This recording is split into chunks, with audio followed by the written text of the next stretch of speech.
दोस्तों, अंग्रेज जब व्यापार करने भारत आए उस समय मुगल अपने साम्राज्य को फैलाने में लगे थे।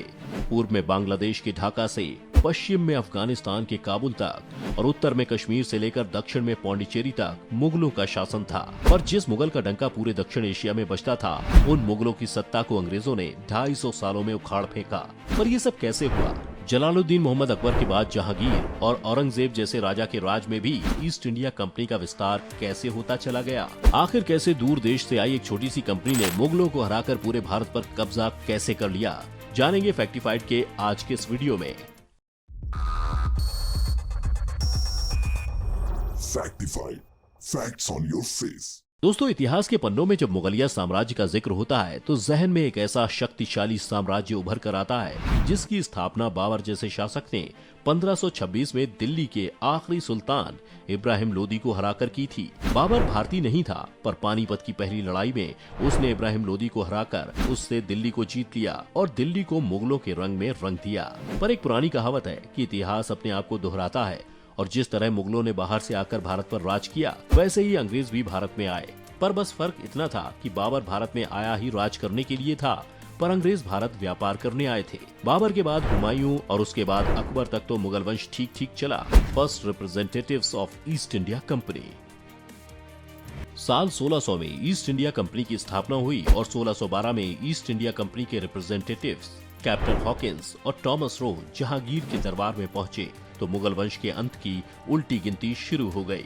हालांकि इतने बड़े साम्राज्य को हिलाना या जड़ से उखाड़ फेंकना कोई आसान काम नहीं था और ये बात अंग्रेज भी अच्छे से जानते थे। अब आप सोच रहे होंगे कि अंग्रेज तो भारत व्यापार करने आए थे, तो वो व्यापार छोड़कर रूलर क्यों बन गए? तो दोस्तों, इसका सीधा सा जवाब ये है कि किसी भी इंसान को जब सोच से ज्यादा पैसा मिलने लगता है तो उसका दिमाग हिल जरूर जाता है। तभी तो लालच को बुरी बला बताया गया है और ऐसा ही कुछ अंग्रेजों के साथ भी हुआ। अंग्रेज आए तो भारत व्यापार करने थे।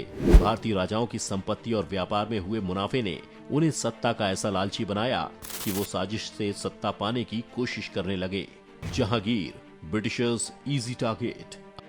अंग्रेजों की पहली कोशिश का शिकार बना जहांगीर, जिसे महंगे तोहफों और कंपनी से मिलने वाले लाभ ने अंग्रेजों का ऐसा दीवाना बनाया कि जहांगीर ने अंग्रेजों को व्यापार की अनुमति दे दी और फिर सूरत में ईस्ट इंडिया कंपनी ने अपनी पहली कंपनी खोली। 7 समुद्र पार से हिंदुस्तान की धरती पर कदम रखने वाली ईस्ट इंडिया कंपनी व्यापार से सत्ता के शिखर तक पहुंच जाएगी, ये शायद जहांगीर को भी नहीं पता था। यहाँ ये भी जानना जरूरी है दोस्तों कि आखिर इस कंपनी का नाम ईस्ट इंडिया कंपनी ही क्यों था? Reason for the name of East India Company. दरअसल भारत की जो जियोग्राफिकल सिचुएशन है वो यूरोपियन देशों से पूर्व में है, इसलिए जितनी भी कंपनियां आई, चाहे वो डच हो, पुर्तगाली हो या फिर ब्रिटिश, इनके आगे ईस्ट इंडिया लग गया और इस तरह ब्रिटेन से आई company British East India Company बन गई, जिन्हें वहां की महारानी ने पूर्व के देशों में व्यापार का अधिकार दिया था। First company was set up in Surat. इधर सूरत में कंपनी लगने के बाद कंपनी ने मुंबई, मद्रास, कलकत्ता और फिर पटना में अपनी फैक्ट्री खोल दी। यहाँ से रेशम, कपड़ा और खनिज ले जाने के बाद कंपनी इसे महंगे दामों पर अपने देश में बेचा करती थी, जिससे कंपनी को अच्छा खासा मुनाफा हो रहा था। उधर यूरोपियन कंपनियां लोहे की कील और सोने चांदी जैसी चीजें लेकर आती थीं। भारत में लोहे की कील लेकर यूरोपियन देश ही आए थे। कील से पहले भारत में 2 चीजों को जोड़ने के लिए रस्सी या फिर लकड़ी के टुकड़े का इस्तेमाल किया जाता था। वैसे दोस्तों, उस वक्त अंग्रेज कई दूसरी चीजें भी भारत लेकर आए थे, लेकिन ये कड़वा सच है कि अंग्रेजों ने हमें जितना दिया उससे कहीं ज्यादा छीना भी। ज्यादा से ज्यादा फायदा कमाने की चाहत में कंपनी के अधिकारियों को ये ख्याल आया कि किसी भी तरह अगर सत्ता हथिया ली जाए तो मुनाफा ज्यादा हो सकता है, क्योंकि अगर सत्ता हाथ आ गई तो व्यापार करने के लिए जो टैक्स वो दे रहे हैं वो पूरी तरह से खत्म हो जाएगा। ऐसा ही सोचकर एक ईस्ट इंडिया कंपनी के डायरेक्टर्स में से एक सर जोजाया चाइल्ड ने पागलपन की सारी हदें पार करते हुए करीब 300 सिपाहियों की मदद से उस वक्त की दुनिया की सबसे बड़ी सल्तनत से टकराने का फैसला ले लिया। Child's war. ये चाइल्ड की सनक का ही नतीजा था कि कंपनी ने मुगलों के कुछ जहाजों को लूट लिया, लेकिन उसके बाद मुगल सेना ने पलटकर ऐसा आक्रमण किया कि ईस्ट इंडिया कंपनी की सेना को सिर छिपाने तक की जगह नहीं मिली। अलेक्जेंडर हैमिल्टन नाम के एक अंग्रेज जो उस वक्त बम्बई में ही मौजूद थे, उन्होंने अपनी एक किताब में इसका आंखों देखा हाल लिखा है। वो लिखते हैं कि औरंगजेब के 20,000 सिपाही सीरी याकूत के नेतृत्व में आधी रात को कंपनी के बीच पहुंचे थे। उन्होंने बड़ी तोप से गोले दागने शुरू कर दिए थे। अंग्रेज भाग भाग कर किले में पनाह ले रहे थे। मुगलों ने औरतों को भी संभलने का वक्त नहीं दिया। सीदी याकूत ने किले के बाहर कंपनी के इलाके लूटकर वहां मुगलिया झंडे गाड़ दिए और जो सिपाही मुकाबले के लिए गए उन्हें मार डाला। बाकियों के गले में जंजीरें पहनाकर उन्हें बंबई की गलियों से गुजारा गया। बुरी तरह हार के बाद अंग्रेजों ने औरंगजेब से माफी मांगी। दोनों के बीच ट्रीटी यानी संधि हुई और कंपनी ने किसी तरह माफी मांगकर अपनी जान छुड़ाई। दोस्तों कहते हैं कि अगर औरंगजेब ने उस वक्त अंग्रेजों को माफ करने की गलती नहीं की होती तो शायद अंग्रेज इतना आगे नहीं बढ़ पाते, क्योंकि अंग्रेज पहले सिर्फ व्यापार के लिए ही भारत को जीतना चाहते थे। लेकिन इस चाइल्ड युद्ध के बाद अंग्रेजों में बदले की भावना घर कर गई और उन्होंने मुगलों का वंश खत्म करने का फैसला लिया। Death of Aurangzeb.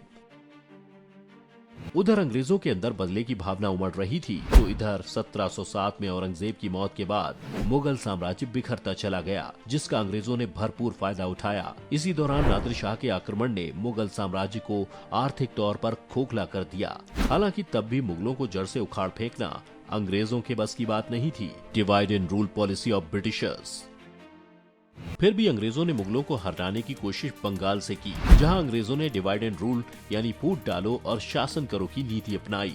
मीर जाफर और जगत सेठ की मदद से साल 1757 में प्लासी की लड़ाई में सिराजुद्दौला को पराजित किया और इनाम के तौर पर मीर जाफर को बंगाल का नवाब बना दिया। हालांकि मीर जाफर के लिए ये खुशी ज्यादा दिनों तक के लिए नहीं रह सकी।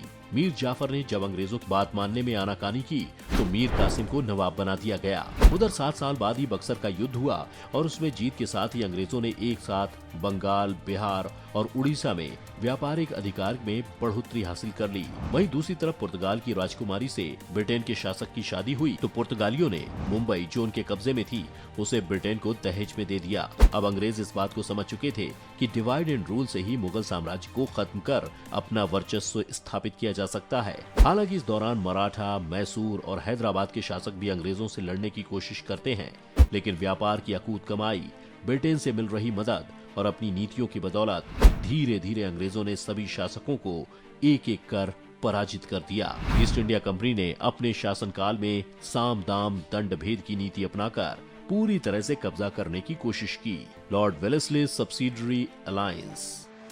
कंपनी ने लॉर्ड वेलेस्ली को जब ब्रिटिश गवर्नर जनरल बनाकर इंडिया भेजा तो वेलेस्ली ने सहायक संधि की नीति अपनाई। मतलब वो युद्ध में जिन राज्यों को जीतता गया वहाँ के राज्यों को सीधे तौर पर अपने अंडर नहीं बल्कि वहाँ उसने 3 शर्तें रखी। पहली, वहाँ के राजा को ब्रिटिश आर्मी को रखना होगा, उसका खर्चा देना होगा। दूसरी शर्त, बिना कंपनी से पूछे किसी से संधि नहीं करोगे। और तीसरी शर्त ये कि हारने वाले राजा के यहाँ एक ब्रिटिश रेजिडेंट हमेशा तैनात रहेगा। और इसी के साथ 1803 में मुगलों की कोर्ट में यानी कि लाल किले में पहला ब्रिटिश रेजिडेंट बिठा दिया गया। उधर ईस्ट इंडिया कंपनी व्यापार के साथ साथ अपना साम्राज्य फैलाती चली गई और मुगल साम्राज्य जो पहले अफगानिस्तान और बांग्लादेश तक फैला था वो दिल्ली तक सिमट कर रह गया।